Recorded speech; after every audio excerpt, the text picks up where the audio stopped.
أعوذ بالله من الشيطان الرجيم بسم الله الرحمن الرحيم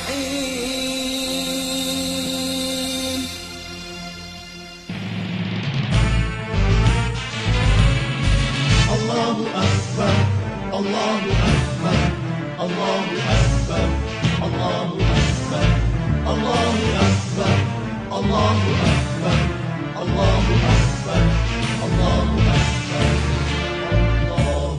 ربنا وهو قصدنا محمد رسول الله هو قوتنا والقرآن إمامنا والجهاد سبيلنا والشهادة رايتنا الله أكبر الله أكبر الله أكبر الله أكبر الله أكبر الله أكبر الله أكبر الله أكبر حي على الجهاد حي على الجهاد ننصر الإسلام والمسلمين حي على الجهاد حي على الجهاد ننصر الإسلام والمسلمين عش كريما أو مشهيدا عش كريما أو مشهيدا عش كريما أو مشهيدا عش كريما أو مشهيدا الله أكبر الله أكبر الله أكبر الله أكبر الله أكبر الله أكبر الله أكبر الله أكبر.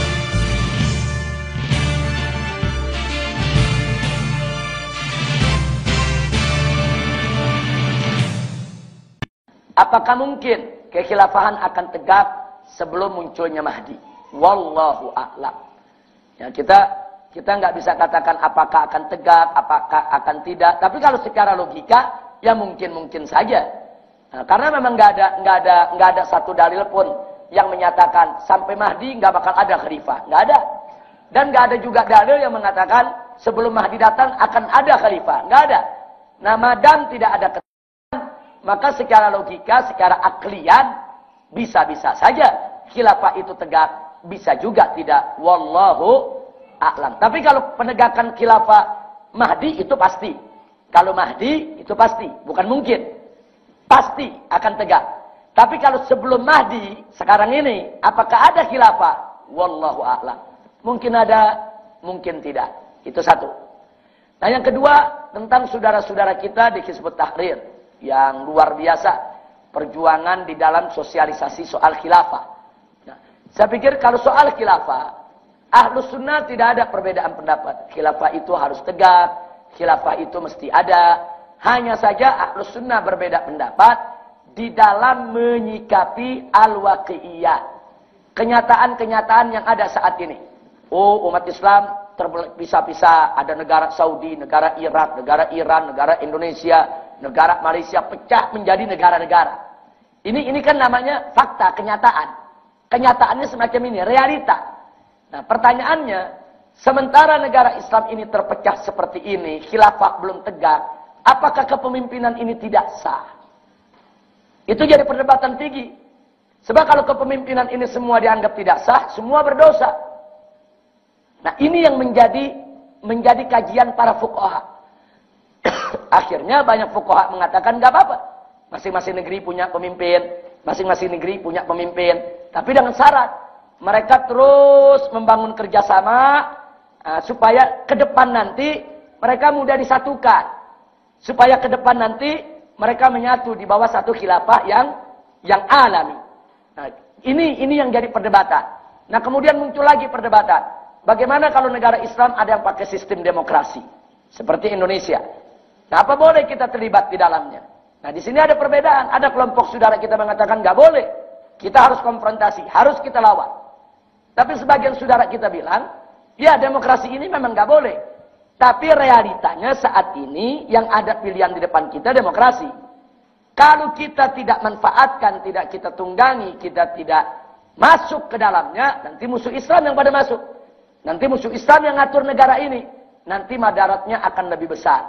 Sementara dalam kaidah fikih kan ada dinyatakan, yaitu wujubul amal bi akhfid dororin. Beramal dengan doror yang lebih kecil. Akhirnya sebagian saudara kita, boleh, nggak apa-apa masuk ke parlemen. Tapi dengan syarat, jangan dia menghalalkan demokrasi. Dia hanya masuk lid darurah, lil hajah. Nah ini yang diperdebatkan. Ini yang diperdebatkan. Tapi kalau soal khilafah, ulama sepakat. Khilafah harus ditegakkan. HTI betul. Memang khilafah itu harus ditegakkan. Nah cuma memang ada perbedaan antara FPI dengan HTI. HTI punya proposal untuk pendirian khilafah. Memang sangat idealis, sangat bagus. Itu tidak kita pungkiri. Sangat idealis, sangat bagus. Memang seperti itu yang kita inginkan. Hanya saja kita di Front Pembela Islam menginginkan tesis soal khilafah yang sudah begitu bagus, yang sudah begitu luar biasa, di dalam pelaksanaan untuk mewujudkannya, jangan kita menolak kenyataan yang ada. Artinya begini, jangankan menyatukan seluruh dunia Islam di bawah satu khilafah, menyatukan Malaysia sama Indonesia aja setengah mati. Indonesia ini disatuin sama Malaysia, wah setengah mati, sampai sekarang lagi pada berebut pulau. Pulau diperebutkan sampai ke pengadilan. Coba kita pikirkan pakai logika aja. Ini kerja mudah atau kerja sulit untuk menyatukan dua negara? Dua negara Indonesia dengan Malaysia bersatu. Umpamanya menjadi negara Nusantara. Saya mau tanya jujur, itu kerjaan mudah atau sulit? Enggak gampang. Enggak gampang. Lalu bagaimana menyatukan 125 negara lebih? Negara Islam di dunia saat ini 125 negara lebih. Gimana menyatuin mereka semua? Dulu Mesir pernah disatukan dengan Libya. Namanya Republik Persatuan Arab. Satu, jadi satu negara. Tapi di tengah perjalanan konflik.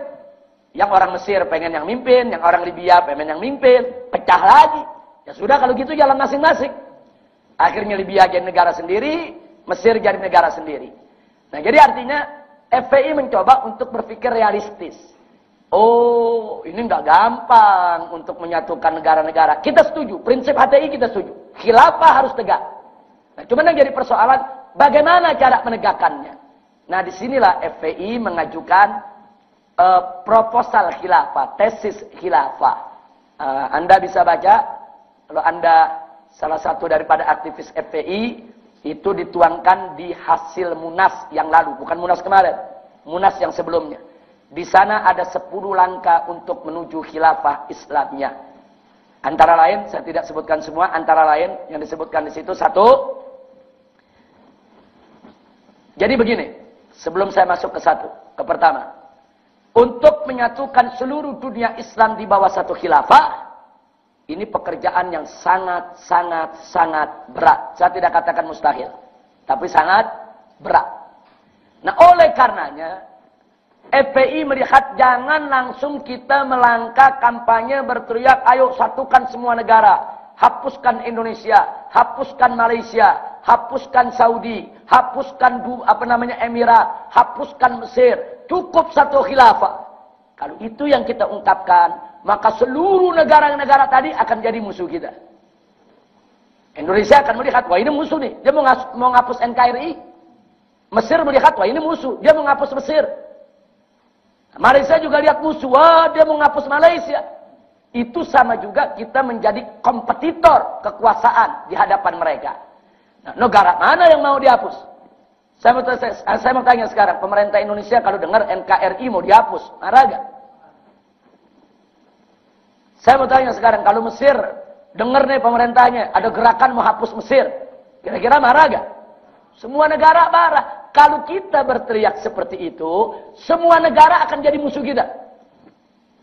Nah, karena itu FPI melihat jangan menjadikan negara-negara Islam ini sebagai musuh kita dalam perjuangan.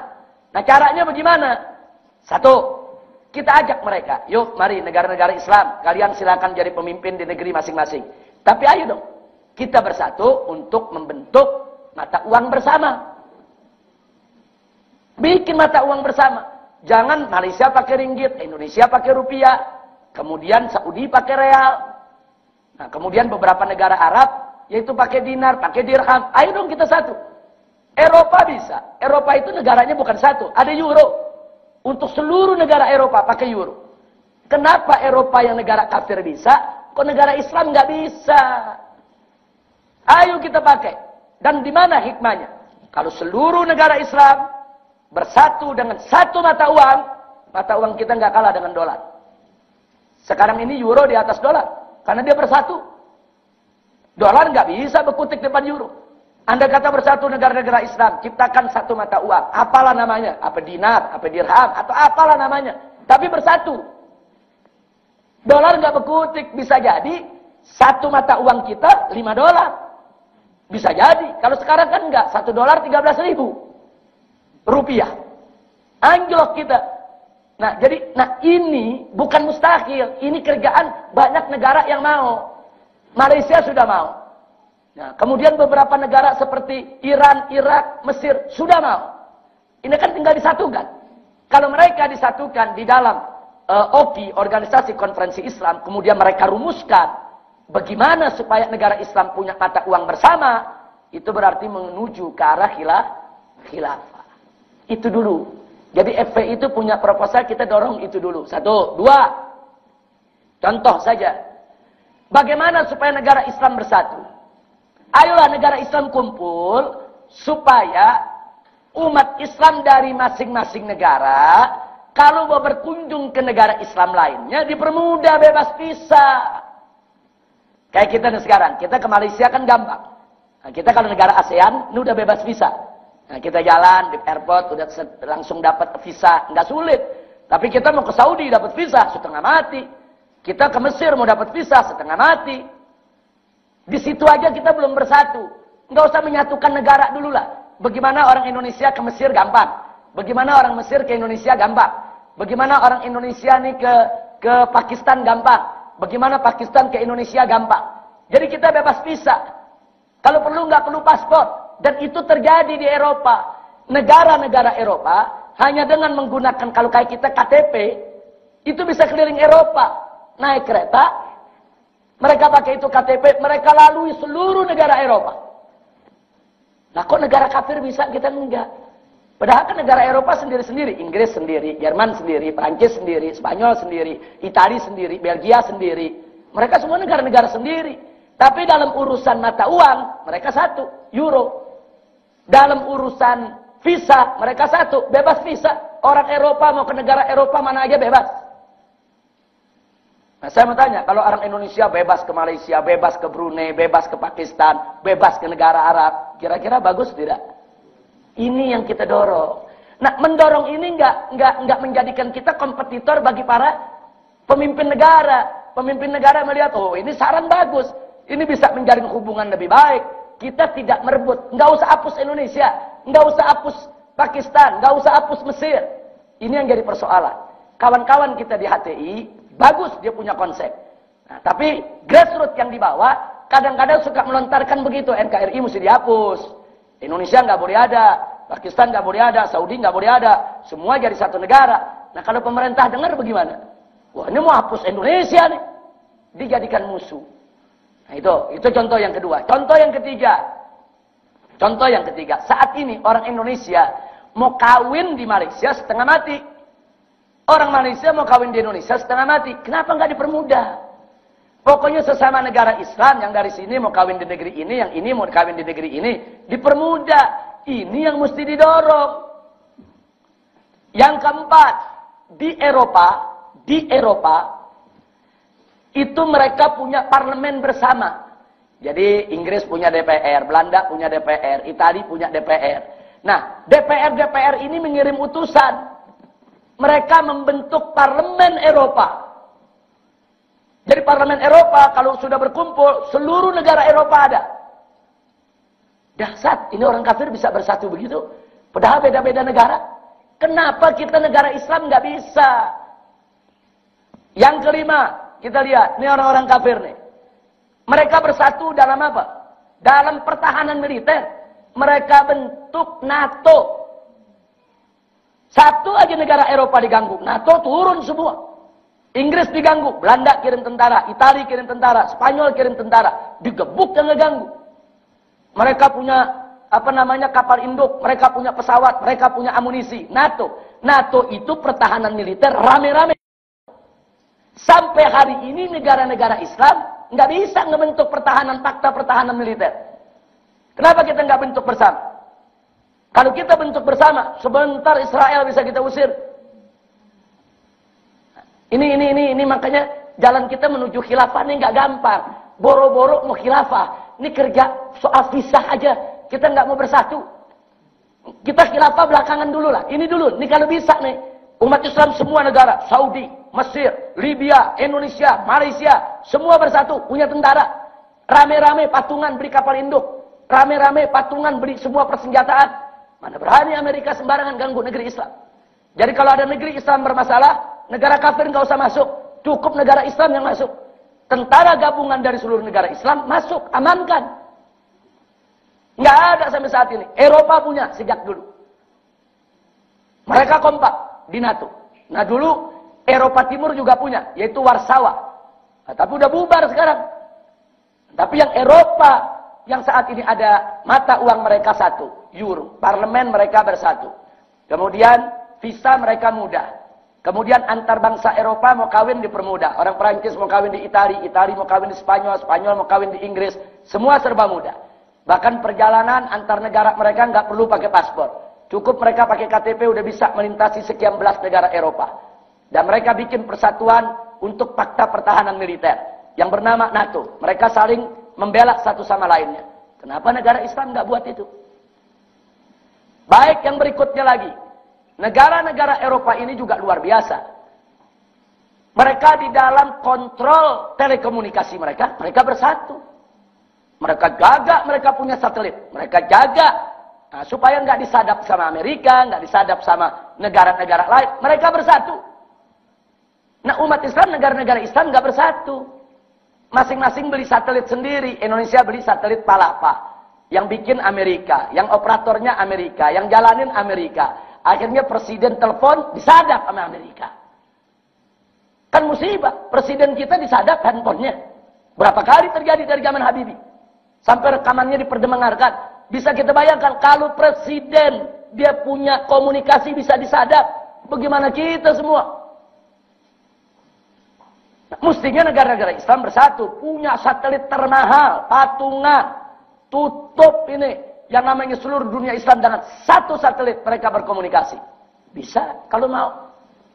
Modalnya banyak kok. Saudi punya duit, negara-negara Arab kaya raya, Malaysia juga ekonominya maju. Nah ini nggak dijalankan. Jadi kalau saya sebutkan satu persatu, nanti Anda bisa lihat dalam hasil Munas FPI ada 10 langkah yang kita minta semua untuk disatukan. Nah, kalau duitnya udah satu, fakta pertahanannya ada, kemudian visanya gampang, satelitnya ada, nanti termasuk kurikulum pendidikannya disatukan. Nah kalau semuanya sudah bersatu, ngajak mereka bentuk khilafah lebih mudah. Ya sudahlah, ini kita udah satu semuanya. Nah bagaimana kita bikin aja khilafahnya. Nah khilafahnya apa? Ya sudah, organisasi konferensi Islam yang menjadi khilafahnya. Presiden-presiden yang ada di negara-negara anggap itu amir-amirnya. Kan bisa. Jadi Indonesia punya presiden, Saudi punya raja, tapi semua presiden, semua raja, semua perdana menteri yang ada di negeri-negeri Islam tunduk kepada satu khalifah. Kan bisa. Siapa bilang tidak bisa ya ikhwan? Kan dulu juga di zaman para sahabat tiap daerah kan ada amirnya diangkat saudara. Ini kan cuma soal istilah. Presiden, perdana menteri, ini istilah. Nah, jadikan mereka sebagai amir-amir. Itu ngomongnya enak. Ngomongnya nih enak. Nah, ini hari ini siang ini kita mimpi udah bagus kan? Bagus mimpi, Masya Allah kalau bersatu. Tapi mewujudkannya setengah mati, saudara. Nah, karena itu saya berharap mudah-mudahan dengan adanya gerakan-gerakan semacam ini dimudahkan oleh Allah Subhanahu wa taala untuk kemudian dalam waktu dekat khilafah Islam bisa tegak di atas muka bumi. Insya Allah. Sekurang-kurangnya saya mau ingatkan. Andai kata dari kita ke Imam Mahdi tidak ada lagi khilafah. Andai kata. Enggak apa-apa kita berjuang untuk khilafah. Loh kenapa? Setidaknya kita ikut andil di dalam proses kedatangan Imam Mahdi. Kita nggak bisa menegakkan khilafah, kan Imam Mahdi bisa. Tapi kan Imam Mahdi kan nggak ujuk-ujuk khilafah itu tegak. Imam Mahdi itu kan ada proses, lahir dulu, jadi anak-anak, remaja, punya ilmu, kemudian berdakwah, nah kemudian beliau ini dibaiat, ada proses. Kemudian beliau dikejar musuh, mau dibunuh oleh musuh, ada proses. Enggak begitu saja lahir langsung jadi khalifah, enggak begitu. Nah, artinya kalau kita sekarang berteriak khilafah, kita jual konsep khilafah, kita berjuang buat khilafah. Andai kata pun khilafah sebelum Mahdi tidak ada, minimal kita ikut tanam andil untuk menegakkan khilafah di zaman Imam Mahdi. Insya Allah tegak. Pokoknya ikut andil sekecil apapun. Nah, jadi nggak ada masalah.